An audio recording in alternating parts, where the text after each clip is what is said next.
Everybody.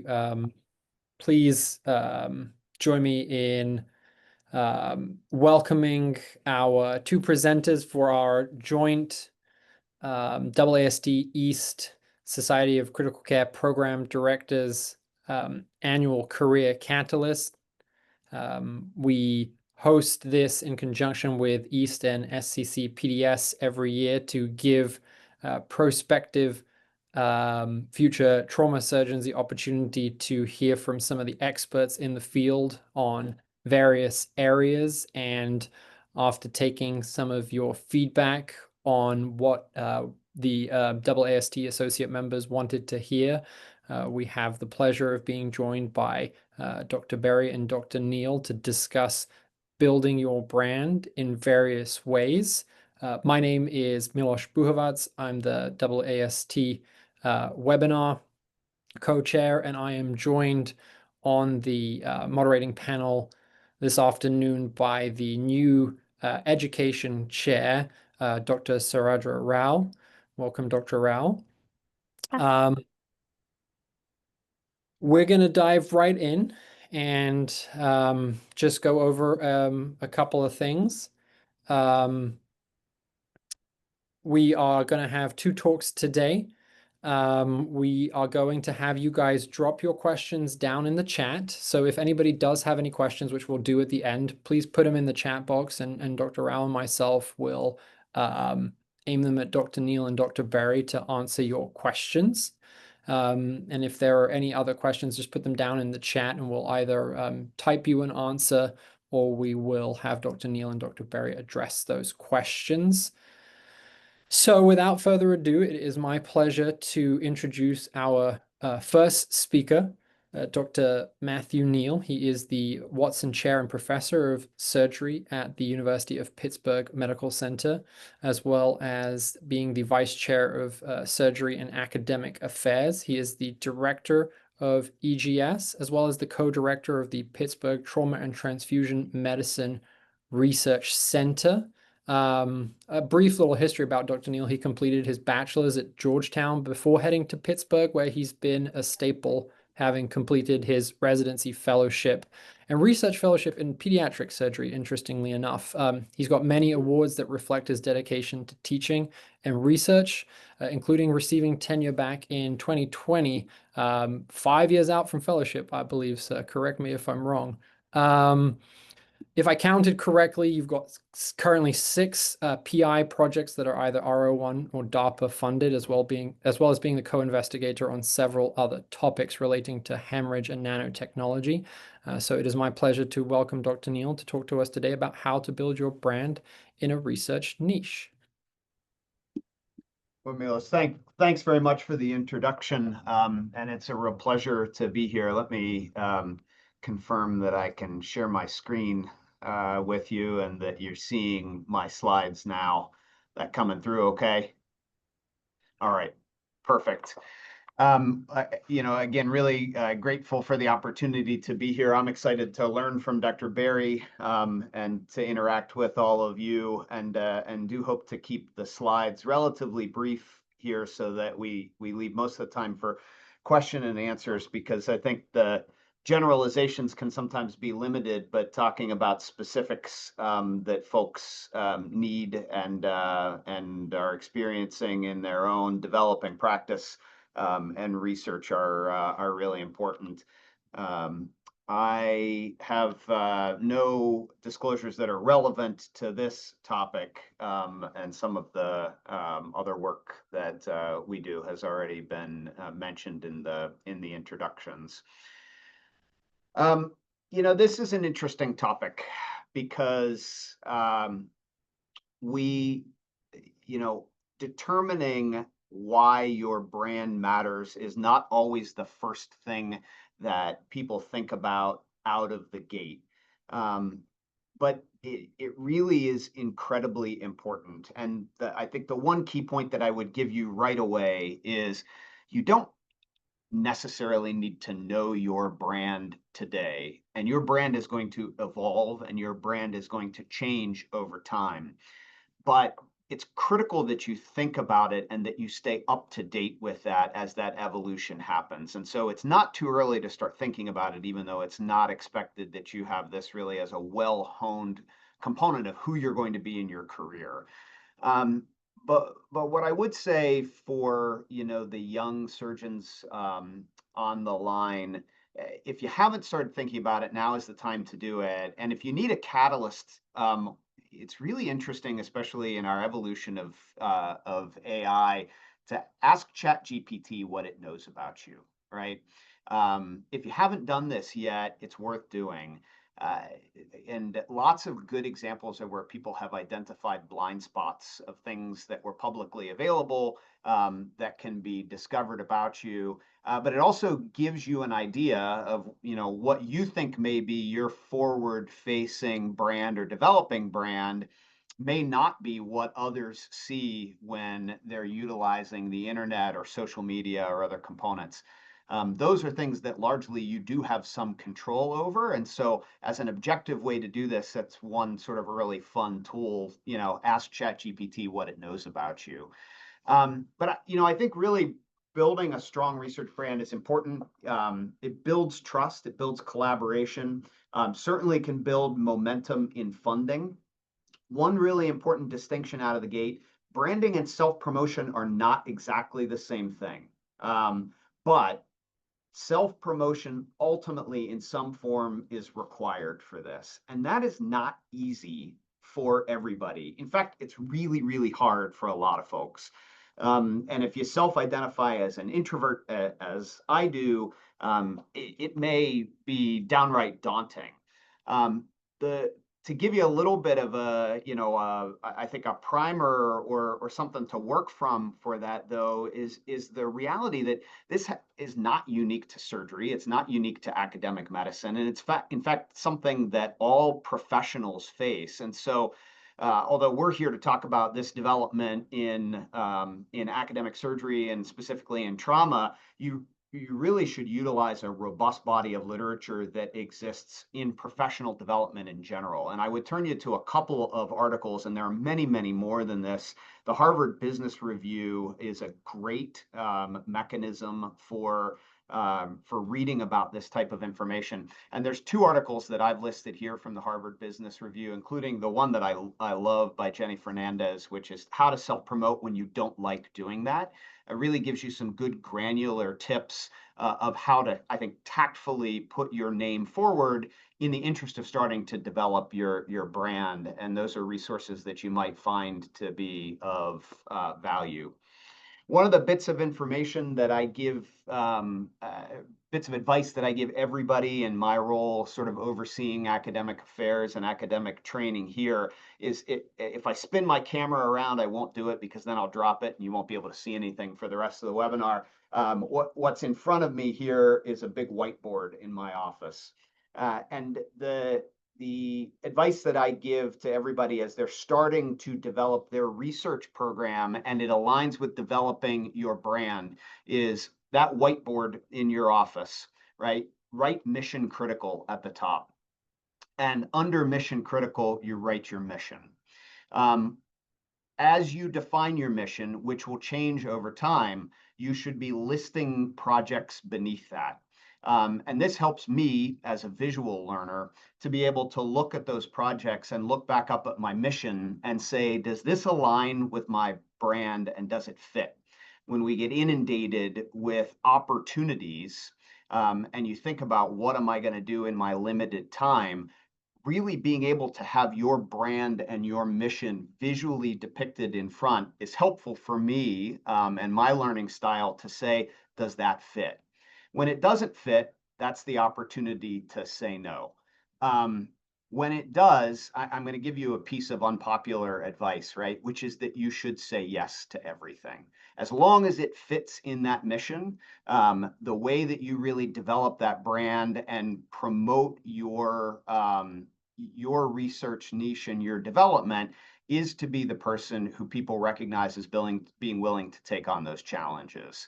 How you manage that is something we can certainly talk about in kind of the question and answer session, and thinking about how working with others and collaborating can be a force multiplier for those things, again, is a great topic for discussion. But really, I think the question should be, what is the problem that keeps you up at night, right? What is going to define the mission? And then once you have that mission, you have to be laser focused on sticking to it. And if something fits, the answer should be yes. Part of building your brand in a research niche is really publishing with a purpose. One of the mistakes that I see people make earlier in their career is being scattered with their publications, taking an opportunity to write on every topic that comes through the door that is broadly related to trauma. I think that in some ways it adds value, but in others it distracts you. It may be distracting. And really, I think there's a great value in strategically repeating your scientific language and key ideas across papers. Another just early piece of advice. Part of the way that you build your brand is you make an early declaration that you are an expert in a topic. That may seem really daunting for a fellow or a junior faculty member, how audacious of me to declare myself an expert. Well, one of the ways that you declare yourself an expert is you write a review article on a topic. Reviews are what people read and what they cite. By nature of writing the review, you will have written everything that is in the literature, and then you become the individual that becomes most frequently cited for that, because regrettably, people use reviews as opposed to primary literature. But it's really a way to put your stake in the ground to say that I'm an expert in this area, and an early declaration of that brand. Again, the mission and the brand changes over time, but you begin to develop, as long as you are you have insight to this and you are focused, you begin to develop a consistency. And then ultimately, as you write more and more about a topic, you become the person that reviews that.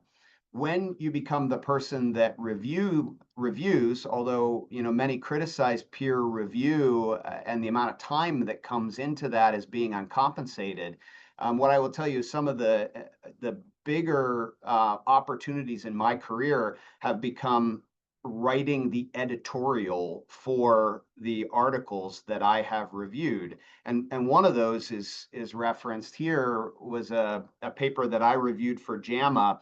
For 10 years, I had been really wanting to hone in on this concept of precision transfusion medicine. I'd written about it, and it's a theme in a bunch of different papers. But I was really waiting for sort of the opportunity to kind of make a splash with that brand. And it really became having an editorial that was titled exactly what I had wanted to talk about over the course of the last 5 or 10 papers. It wasn't my paper in JAMA, but it was the opportunity to write the editorial, which came from the review. So speaks to that sort of consistency in development and consistency in involvement in a content area. I think the other important piece beyond publications is visibility. You do want to present nationally and internationally, which may be targeting both specialty societies like the AAST and East, and broad opportunities like the American Surgical or Academic Surgical Congress. We should spend time talking about social media. I think utilizing social media strategically is important. It is a highly vulnerable and risky endeavor if not done well. And it is changing as social media platforms change. But I think as long as you are sharing insights and sharing a positive message, that it can be a strategic benefit. I think always aligning with a mission of your institution or group is key. And then, 2 other pieces of information that I would give you that I think are less common pieces of advice is, the first is an attempt at being unique beyond surgical societies. I will tell you a brief anecdote that some of the early work that we published in platelet innate immune signaling got some attention at a hematology meeting. And I got invited to give a plenary presentation at the American Society of Hematology meeting. I got introduced as meeting the diversity quota for the meeting because I was the only surgeon who was in the room of 1,000 people who were sitting there listening to the talk. I cannot tell you how many collaborations and interactions that spawned because the novelty of being a surgeon scientist to that group. You won't find that same novelty in the comfort of our surgical societies. And so, although they're important, I think embracing the value that you bring as a surgeon scientist to non-surgeon communities can't be overstated in developing your brand. The final related point is thinking about relationships with industry through advisory boards. Again, I think these are strategic partnerships that have to be managed carefully with attention to conflict of interest. You saw my disclosure slide for this talk. Even though there was no requirement that I have a disclosure slide, I have it in every single one. But I will tell you that some of those industry relationships, again, where I was the only surgeon in the room, really have helped me to develop my brand and to be recognized in a space, where maybe a surgeon scientist would not have historically been. Another big piece to developing your brand in a research niche is the mentorship multiplier, right? When your mentees succeed, your brand expands. And your dedication to mentorship builds your credibility, it builds your community, and it also gives you an opportunity for self-promotion in a way that is maybe not necessarily intentional as self-promotion, right? So here's a screenshot of a LinkedIn post where I'm actually super proud of this picture because to my right is Susan Shea, who is a bioengineer who I recruited to come work with our group, who has stood up an amazing lab and has a PhD bioengineering student who's standing next to her, and standing next to him is a budding medical student who is standing next to her mentor, who is Chris Reed, who is our graduating AAST fellow. And so I've got so many generations in the development of our research program. I'm delighted to bring this forward. But what it does for the purposes of this talk actually is it advertises our brand and the diversity of science and development that comes to this, but it's also a self-promotion, right? It causes people to click on the link and click on the profile and learn more about our program and our mission and what we do. A couple more brief things before I turn it over to Dr. Berry. Again, I want to try to keep the commentary piece of this brief to have as much time for question and answers as possible. A few things to highlight for you just for, potential pitfalls that comes with this. I talked about this already, the idea of being too broad, right? Having the longest list of PubMed citations is not necessarily the metric, right? There is this concept of recognition dilution. Your name is somewhere on every paper, but really, did you develop a consistent and meaningful theme and then ultimately be able to label that as part of the brand? And so the volume doesn't always necessarily become the driver. Coming back to this idea of discomfort with self-promotion, if you neglect the visibility, right, there's this concept of great work whispers. It gets lost if you don't take the opportunity either to distribute that by mentorship or embrace the concept of self-promotion to really contribute to your brand. Really making sure that is substance, and then thinking constantly, right? Just as you're developing your surgical skills and they change over time, your narrative and your brand in research is going to change, and you have to be ever attentive to that. I put together, a recommendation for this sort of a 3-step framework for how you do this, and happy to share these slides where it's based on defining, delivering, and disseminating, which is kind of a 3-step framework to summarize the comments that I've given you thus far. And so I would close with these kind of take-home messages. I think you really, even at the earliest stage of your career, need to be deliberate with thinking about your identity. You don't have to know what it is, but you should know what other people know about you and what other people see, and be deliberate about what gets put forward in definition about this. If you have not already, and especially those interviewing for jobs or starting to, pitch their funding, if you don't have your one-liner down, you should be focusing on that right now. People talk about the elevator pitch, and that first 30 to 90 seconds is critical. But even beyond that, you need to be able to have a one-line statement about what it is that you do and what your brand in research should be. Visibility is important. You need to be visible to everyone. And, this is part of saying yes, right? What do I get out of being here tonight? Well, I don't need anything, right? I get to pay it forward to, a bunch of budding surgeon scientists and trauma surgeons, and that's reward enough. But the reality is that everybody's learned a little bit about me, right? May have screenshot that QRL of my LinkedIn profile at the beginning. And even if this wasn't about self-promotion, there is a little bit of visibility that comes, even if it wasn't the point. You focus your work, put mission critical on the board and stick to it. And then, mentorship and collaboration is really the ability to amplify that.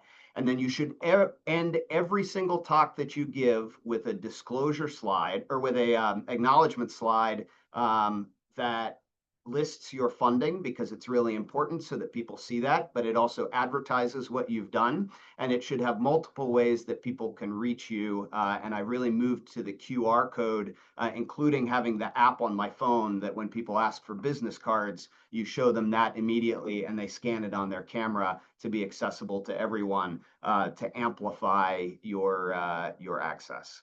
I'll stop there, and I guess we're going to take questions at the end. I'll turn it over to my friend and colleague, Dr. Berry.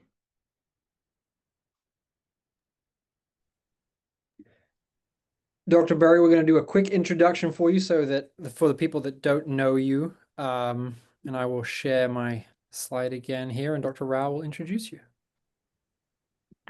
Hi, everybody. I'm Sarada Rao. I'm coming from UCSF Fresno, and I have the privilege and honor of introducing Dr. Berry. So Dr. Berry is Vice Chair of Academic Affairs and Professor of Surgery at Rutgers, New Jersey Medical School, where she also serves as the Director of Research for the Eric Muniz Trauma Center at University Hospital in Newark. She earned her undergraduate degree in neuroscience at Johns Hopkins, a master's in biology at Harvard, and her MD at University of Southern California. Dr. Berry completed her general surgery residency at Cedars-Sinai and did her trauma acute care surgery fellowship at R. Adams Cowley Shock Trauma Center at University of Maryland. Prior to joining Rutgers, she also served her time at NYU Grossman School of Medicine, where she held leadership roles, including Division Chief of Acute Care Surgery, Medical Director of the Inpatient Surgery Unit at NYU Langone Health, and was Associate TMD at New York NYC Health and AMP hospitals in Bellevue. She currently serves as chair of the American College of Surgeons Board of Governors Executive Committee, previously held leadership roles as vice chair, secretary, and lead of both the diversity and education pillars, as well as the treasurer of the Society of Black Academic Surgeons. She also has chaired the AAST DEI Inclusion Committee, Committee, and the SBAS Women in Surgery Committee, and Western Surgical Association Young Surgeons Committee. In addition, she serves as an examiner for the American Board of Surgery Certifying Exam and is a fellow of the American Surgical Association, and has an NIH R01 funded and is an NIH R01 funded surgeon scientist. Dr. Berry is committed to eliminating racial and ethnic health disparities and advancing health equity across trauma care systems.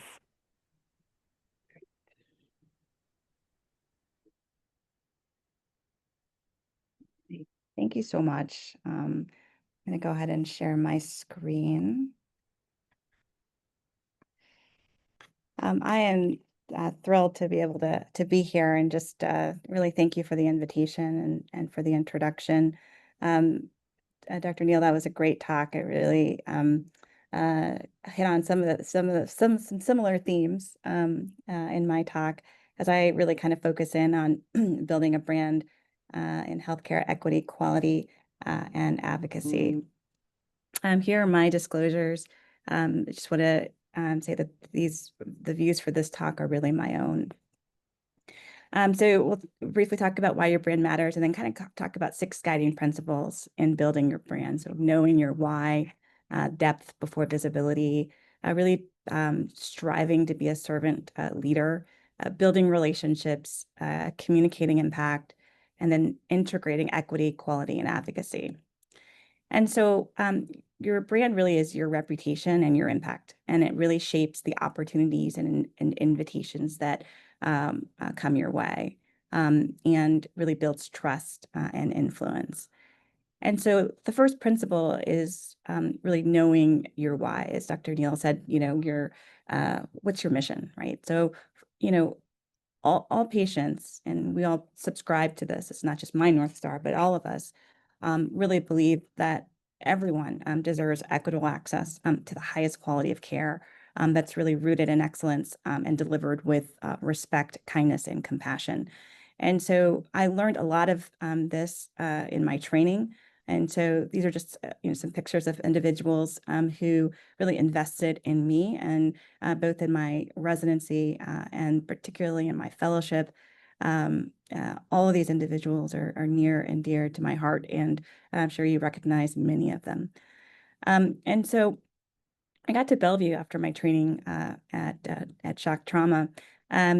The systems between New York and Maryland are quite different as far as trauma.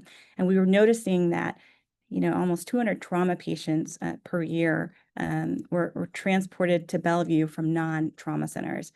And we just didn't know the number of patients that were transported to non-trauma centers within New York. And without knowing that information, we couldn't even ask the question about whether or not disparities in the transport of trauma patients, was unknown. And so that really sort of began my journey into this space of health equity and disparities, was really looking at the transport of patients to trauma centers. And we know that there's a marked survival benefit when injured patients are transported to trauma centers, but we hadn't really looked at a study that looked at factors that influence the decision to transport injured patients to trauma centers. And so this really became my mission. This really became what I wanted to really focus on in my research. And so I applied for this Nickens Faculty Fellowship, and I would encourage everyone to look into this, or any society grant that offers seed money to do some preliminary research and really to understand the disparities in the transport of critically injured patients to trauma centers. And with that, yes, delivering the highest quality of care to our patients, we also have to cultivate an environment where every surgeon, regardless of background, has equitable access to opportunity, mentorship, and leadership. And so equity became my guiding principle as I really recognized that excellence in patient care is inseparable from equity within our workforce. And so this sort of began sort of parallel missions. Yes, we were going to have research in looking at sort of pre-hospital phase of care, but also looking at how do we make some progress in our surgical workforce. So it takes us to sort of principle number 2 in building your brand in this space, depth before visibility. You really need to really focus on your scholarly depth with that, whatever it is. Publish as much as you can that aligns with your mission, as Dr. Neal had mentioned in his talk, because the more that you are able to do this, the more that you are sort of claiming that space of being the expert in this particular field. And so that's what we were sort of doing. And sort of in 2020, I really wanted to, look into disparities within our workforce. And so this is a paper that looked at the demographic trend of our general surgery residents, applicants, matriculants, and graduates from 2005 to 2018. We then wanted to look at the same inequities and disparities in our fellows, underrepresented minorities, and surgical subspecialties. And then in our own surgical critical care training, we found very similar results at every level, in that there's a decline in Black and Hispanic applicants and graduates, and that there are really disparities in underrepresented minority representation across the board, but particularly within surgical critical care fellowships. I want to take it a step further, and what's happening at the faculty level, right? And so I had the opportunity to chair the Women in Surgery Committee for the Society of Black Academic Surgeons, and to really begin answering this question, particularly at the intersection of race, ethnicity, and gender. And if you look at nearly 16,000 medical school faculty, we see the breakdown between men and women stratified by race and ethnicity. And you can see those numbers for Hispanic women and African-American women, 82, 123 out of 15,600. When we looked at that by academic rank, those numbers were 5 and 10. And that was a few years ago, and I know those numbers are a little bit different. We're at maybe 15 professors of surgery for African-American women, but that's almost out of nearly 3,500. And then when we look at the number of chairs, out of nearly 340 chairs of surgery, and again, this was at a different time, which was in 2020, there were 0 African-American chairs of surgery who were women, and 2 at the time who were Hispanic. And that really got people's attention because it never really sort of came out publicly whenever individuals are on the podium at different meetings that, wait, that can't be true. I mean, there's so many dynamic women who are more than qualified to run departments. What's going on? And so we began to look into this. And the very next year, just really dynamic women were being noticed for their exceptional qualifications and excellence in leadership. Dr. Patricia Turner, Dr. K. Marie King, Dr. Andrea Hayes-Dixon, and Dr. Karen Gibbs, also are stepping into really major leadership roles. Dr. Andrea Hayes-Dixon subsequently became, dean of Howard University, and we all know Dr. Patricia Turner as our executive director and CEO of the college. And both Dr. Hayes-Dixon and Dr. Turner were recently appointed into the National Academy of Medicine this year. So just extraordinary surgical leaders that we're finally seeing in leadership roles. So we're making progress. That more diverse faces are really entering surgical leadership, and that the culture is sort of beginning to shift despite the current political climate. But progress alone really isn't enough. That equity really demands persistence, accountability, and courage, really to dismantle the barriers that remain. And so we look at workforce inequities and disparities in trauma are really 2 expressions of the same structural inequities that are embedded within our health system, and each really sort of determining who has access to opportunity and ultimately who has access to survival. And so we know that of the nearly 310 million people in the US, almost 30 million people lack access to trauma care. But if you live in an area of higher income, you're significantly more likely to have access to trauma care. And if you live in a major city or live in the suburbs, you are likely to have access to trauma care. And so when we wanted to look at what may be leading to inequities in access to care, we we're able to utilize that funding that we received from the Nickens Fellowship to begin looking at the NIMSIS database and really asking the question, you know, where are these inequities? So we focused in on the Northeast region and found that about 44% of critically injured patients aren't making it to trauma centers. That 23% of those patients were designated as meeting CDC field triage criteria aren't being transported to trauma centers by EMS. And that 25% of critically injured patients with unstable vital signs aren't being transported to trauma centers. And that if you were critically injured and a woman, you were 19% less likely to be taken to a trauma center. And that critically injured women, even with unstable vital signs, 26% less likely to be taken to a trauma center compared with critically injured men. And so this was the largest study that really showed an association between gender disparities and the transport of critically injured trauma patients to trauma centers.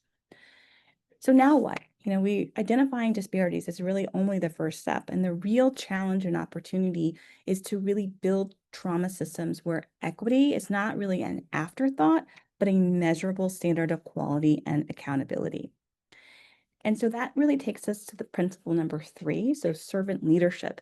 You really should be serving others first and prioritizing their growth and well-being and development. You should be asking the question, how can I help you succeed, rather than what can you do for me?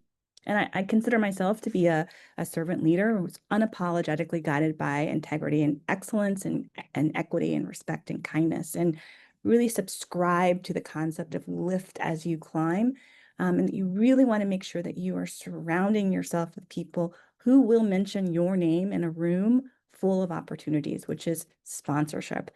And I have to really, really shout out to my mentors and sponsors over the last 20 years who have really invested into my success and career. Dr. Turner, Dr. Britt, Dr. Stain, Dr. Henri Ford, and particularly the Society of Black Academic Surgeons, whose mantra really is excellence in performance transcends artificial barriers created by man. Principle number 4 is building relationships. You have to really invest in mentorship, and you have to be committed to sponsorship and sponsoring emerging leaders and begin to build your collaborative community. And I really want to highlight one of my mentors who's now a third-year general surgery resident at UCSF. And she came to me as a first-year medical student at NYU expressing interest in trauma. And she worked with me over the 3.5, 4 years. And she was the one who was directly responsible for this publication, which served as the preliminary data that we needed to subsequently get our R01 funding. She taught herself R, she worked hard. She was just a rock star. And so I am just incredibly proud of her. And she's, I think, going to be working in Dr. Kornblatt's lab at UCSF. The power of mentorship and investing in others really comes back full circle. And like I said, it was that work that my medical student at the time really spearheaded us into getting this grant, which was the first federally funded grant looking at spatial inequities in the pre-hospital phase of care. And our goals, I won't list them all, but it's really just to take what we can understand about disparities in the pre-hospital phase of care and then translate those findings to change public policy so that we are truly impacting the population and changing the system to ensure that everybody has access to care. Principle 5 is really communicate your impact. You got to lead with data. You should be submitting abstracts to scientific meetings. You should be at the podium. You should be writing and submitting manuscripts for peer review. This is something that we came out of our grant, where we were able to present at AAST, looking at ambulance deserts and inequities in the pre-hospital phase of care. This just came out in JAMA Network Open, really identifying inequities in EMS response times, depending on if you were in a red line area or not. You want to align your research with national, regional, and local initiatives and build your coalition so that you can amplify your message across multiple platforms. That means lunch sessions at national meetings, submitting program proposals at national meetings, writing bulletin briefs, viewpoints, cutting edge articles, advocacy day at your state level, multiple platforms to communicate your impact. We did, as we move into this equity space, as chair of the DEI committee for AAST, we put together a lunch session, again, building our a coalition of individuals who have similar passions in this work, and subsequently published it in TSACO. We took the next step in saying, we're not just going to identify the disparity, we're going to talk about strategies. So the next year we did another lunch session at AAST and published in TSACO. And then we have to start talking about integrating equity and quality and advocacy, really operating beyond clinical care. And so that talks about the translating data into actionable insights that really connect systems, policy, and outcomes to drive the population level impact. And so we decided this is a call to action. We need to really unify thought leaders from the trauma societies and different organizations. And so we had the opportunity to create a trauma equity task force that I am happy to chair, and really bringing in leaders from across all 9 trauma organizations. And we held a summit earlier this year where we wanted to really identify equity standards that could be incorporated into the trauma VRC, and really assess the feasibility and strategies for implementation. And so we were able to reach out to all 9 national trauma societies, include obviously AAST and AAST and PTS, and the ACS COT. Had our breakout sessions of various topics in equity, led by experts in the field, and then looked at feasibility and impact rubric, came up with 4 equity-focused recommendations, and we are now in our final stages of approval. So for the first time, we had all 9 organizations really endorse the recommendations, and now they are reviewing the manuscript, and that will be submitted. And so in summary, for our 6 guiding principles, know your why, depth before visibility, really be a servant leader, build relationships, communicate your impact, and then really think about how you can integrate equity, quality, and advocacy, because your brand is your legacy. Titles will fade, but impact endures. You really want to create systems that are going to outlast you and multiply opportunity for others. And your legacy right now is being built. It's who you sponsor, the policies that you change, the metrics you normalize, the systems you redesign, and most importantly, it's the ladders that you leave behind and the doors you leave open for those coming behind. So I want to thank you, and I look forward to the Q&A portion of this session.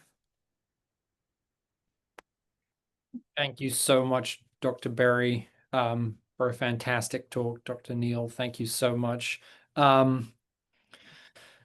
Our participants are being a little bit shy, so I'm gonna give you guys the first question on their behalf, because what stands out to me from both of your talks is that there's a lot of great mentorship out there. You just need to be able to track it down, because if you're doing a good job at promoting what you do and how you're lifting up others, you're going to be accessible. But, Dr. Neal, as you mentioned, much like yourself, I'm a little bit of an introvert. If you're not located at Pittsburgh, if you're not at Rutgers, if you don't have access to some of these people who are doing the work that you might be interested in, what advice do you have for our young members that say, I really want to get involved, but I don't know where to start. I don't know how to get access to a Dr. Neal or a Dr. Berry to start this journey?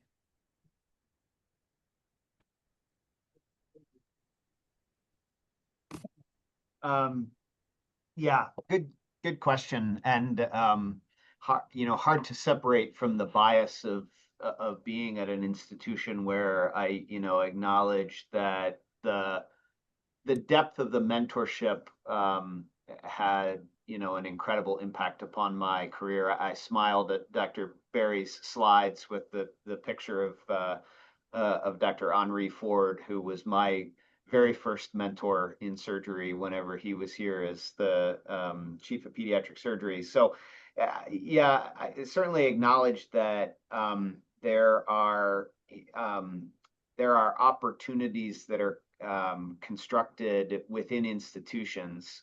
And certainly having, Andy Peitzman and Tim Billier as giants in the field has been incredible for me. But what I will say is, I've already had at least one text message from an attendee on here who didn't have my cell phone previously, but I put it up at the end, and they were savvy enough to write that down and send me a text and introduce themselves. I'll tell you that those kind of cold calls are exceptionally well received. I have more, ideas and opportunities than I could ever possibly work on myself that would be delighted to disseminate amongst people that have the ambition and work ethic to take them on. And so I think when you've got like-minded individuals in the field, as hard as it is, sometimes not being an individual who might want to put themselves forward or put themselves out to do that, I think recognizing that is often really well received, and that many people, I'll speak for myself, I feel like I have an opportunity to really pay forward all the extraordinary things. I'll never be able to do anything for Henri Ford or Andy Peitzman directly to benefit them, right? But what I can do is pay forward the opportunity that they provided to me. And I think that sentiment is really common in academic surgery and in trauma, and it's a small world. And so I do think reaching sometimes outside the comfort zone to connect with people, is probably better received than what an individual might think it would be.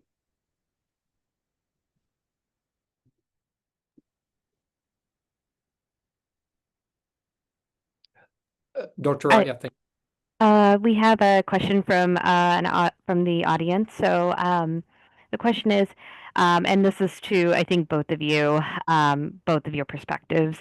What would be a good advice for someone who's early career? And I know we talked about, especially with Dr. Neal, your talk about in the beginning, trying to find your niche, but not be scattered. However, when you're still trying to figure out what exactly your identity is, could like cherry picking like pigeonhole somebody, or how can you find your exact niche when you haven't had when you've had limited exposure?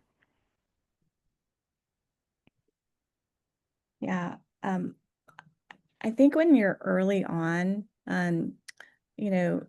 if you have you should be doing things that you have an interest in. And that's, my research started out, particularly like as a resident, in organ donation, because my program director was Ali Salim. And I did 2 years off of his R1, and I'm like, well, this is interesting, right? And then I pivoted to like traumatic brain injury, and was able to get a grant from East for the research scholarship.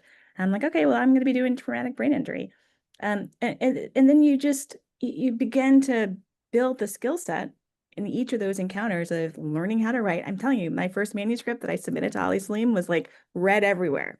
And I learned how to write. And even though organ donation is not my nature where I'm going, I learned that skill set.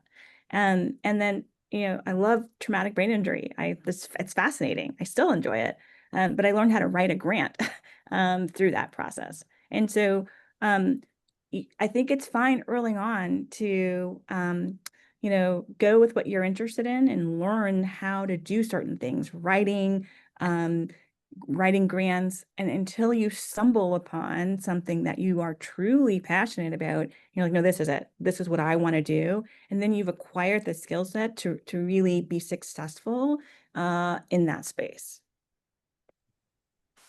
Yeah, I mean, I think that's outstanding advice. And I was just thinking as Dr. Berry was describing this, and I never really thought about it before, but in some ways, if you think about the funnel of defining your brand and your niche, as you really hone into that specificity, where you are in your career is sort of inversely proportional to the funnel, right? So what you just described is starting with a focus on surgery, and core surgical principles, which then honed into a topic on trauma, which then honed into topics on disparities and equity, and so I think if I'm interviewing a residency applicant and they've got exclusively family medicine publications, it is going to sort of be a topic of discussion as to say why that focus was there and not at surgery. But I don't expect I may expect them to have surgery related work in the background, but I don't expect them to have figured out in advance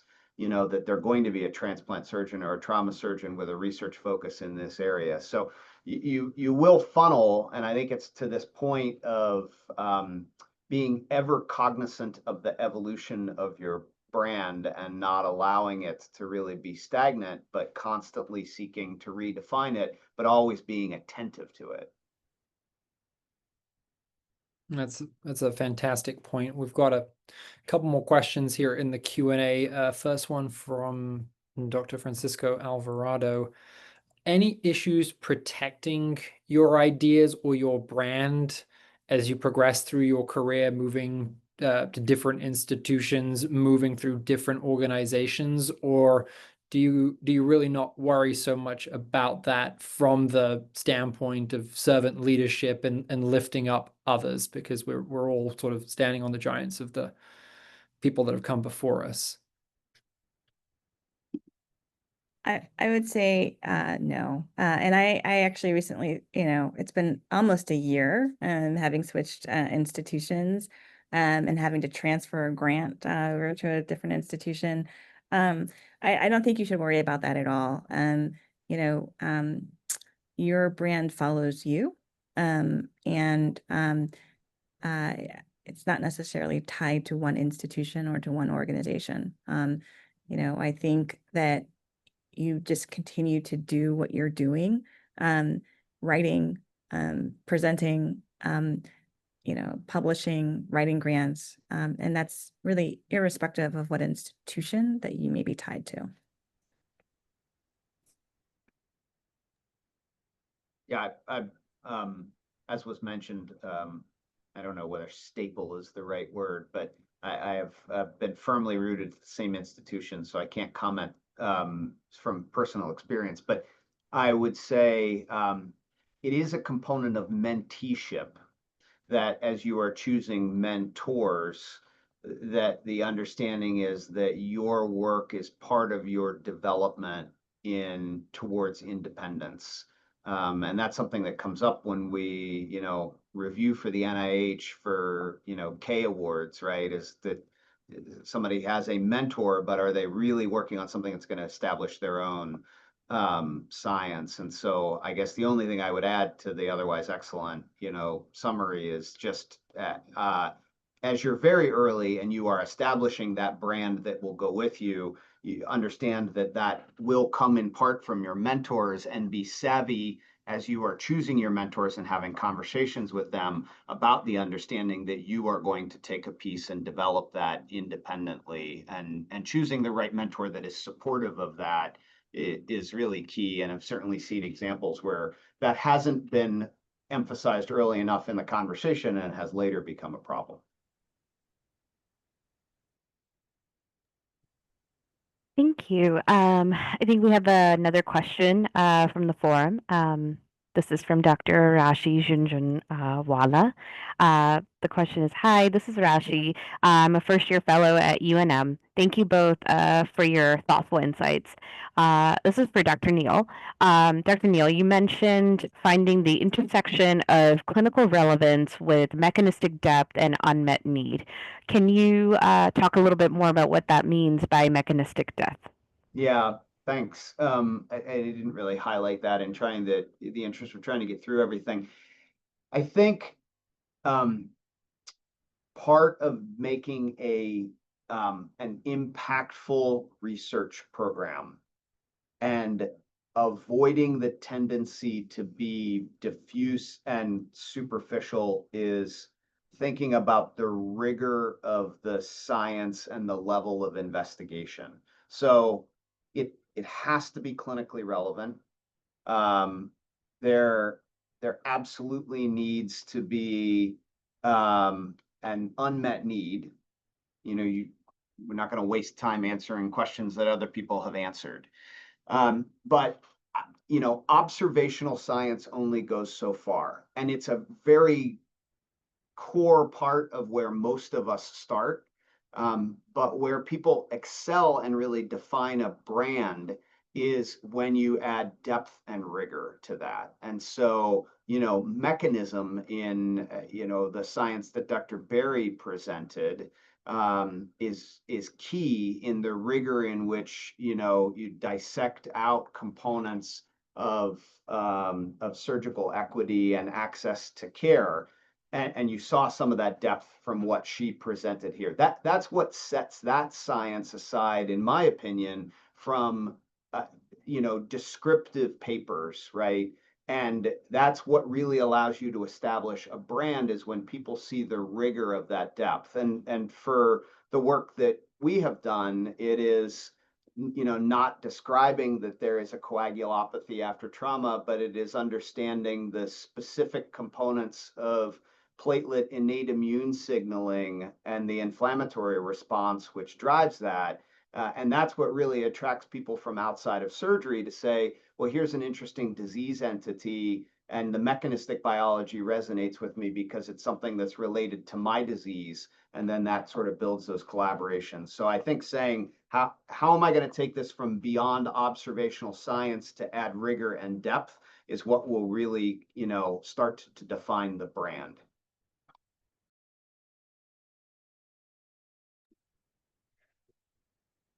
Thank you so much, Dr. Neal, Dr. Berry, for, I think, what's been an eye-opening 2 talks on how to build a brand, but also answering some of these questions about how to actually get started on that journey, and figuring out that just because you've started broad doesn't mean you can't cone down and ultimately find your niche.